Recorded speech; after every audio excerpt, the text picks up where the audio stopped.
Assalamualaikum warahmatullahi wabarakatuh. Halo semuanya, perkenalkan kami dari kelompok keempat. Aku Nazila Putri. Saya Zarin Ramalina. Saya Muhammad Nur Ramadhani. Saya Inas Mafidah. Saya Aulia Ismaili Wazar. Pada kesempatan kali ini, kita akan menjelaskan tentang infografis yang sudah kami buat, yaitu tentang Hoax. dan Head speech. Yang pertama yaitu ada definisi hoax dan hate speech. Definisi hoax adalah informasi palsu atau tidak benar yang disebarkan dengan maksud menipu, mengecoh, atau menyesatkan orang lain. Sementara definisi hate speech adalah ujaran, tulisan, gambar, atau tindakan yang mengandung atau mempromosikan kebencian, diskriminasi, atau kekerasan terhadap individu atau kelompok berdasarkan karakteristik pribadi seperti ras, agama, suku, gender, orientasi seksual, atau latar belakang etnis. Berikut ada contoh kasus mengenai hoax. Kominfo minta waspadai hoax editan AI, contohkan video Jokowi bicara bahasa Mandarin. Direktur Jenderal Aplikasi Kominfo, Samuel Abrijani Panggarapan, mengungkapkan bahwa kasus hoax saat ini diproduksi dengan teknologi AI yang canggih. Contoh yang diberikan adalah penggunaan AI dalam mengedit video agar terlihat seolah-olah Presiden Joko Widodo berbicara dalam bahasa Mandarin. Ini mengindikasikan bahwa AI digunakan untuk menghasilkan konten palsu yang lebih sulit untuk dibedakan dari konten asli. Mengapa berita ini termasuk berita tentang hoax?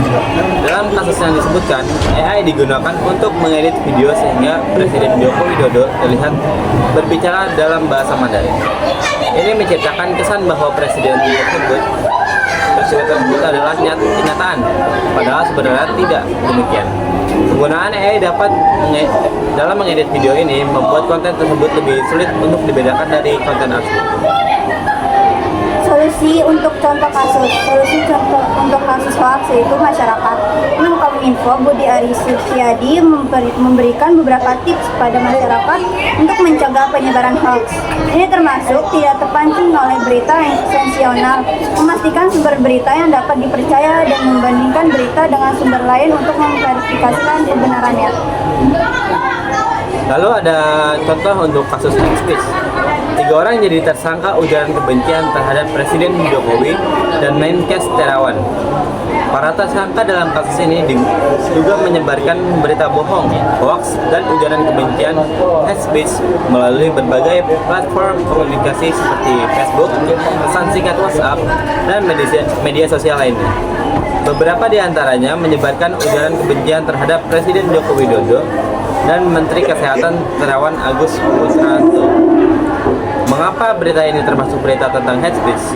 Kasus ini dapat dikategorikan sebagai contoh kasus hate speech karena tersangka dalam kasus ini diduga menyebarkan ujaran kebencian yang ditunjukkan kepada Presiden Joko Widodo dan Menteri Kesehatan Terawan Agus Putranto.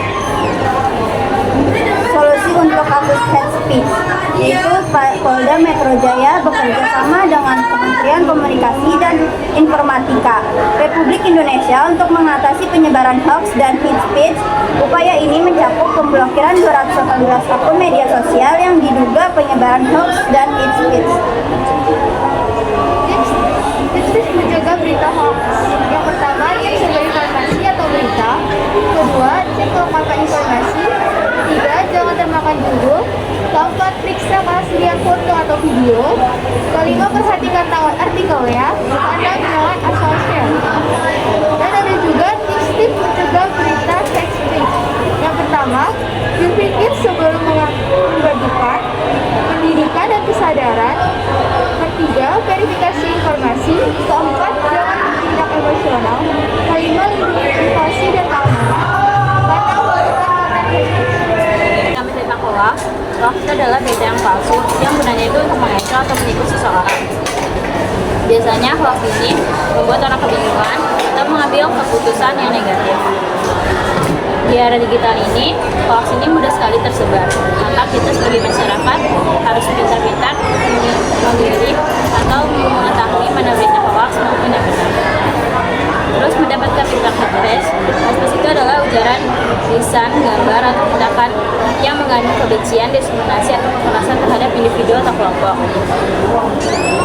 Biasanya itu seperti menghina ras, agama, suku, gender, atau lain-lainnya. Nah, untuk menghindari hate speech ini, kita harus meningkatkan jiwa toleransi kita, serta harus menjaga ujaran atau ucapan kita kepada seseorang. Sekian dari kelompok kami. Wassalamualaikum warahmatullahi wabarakatuh.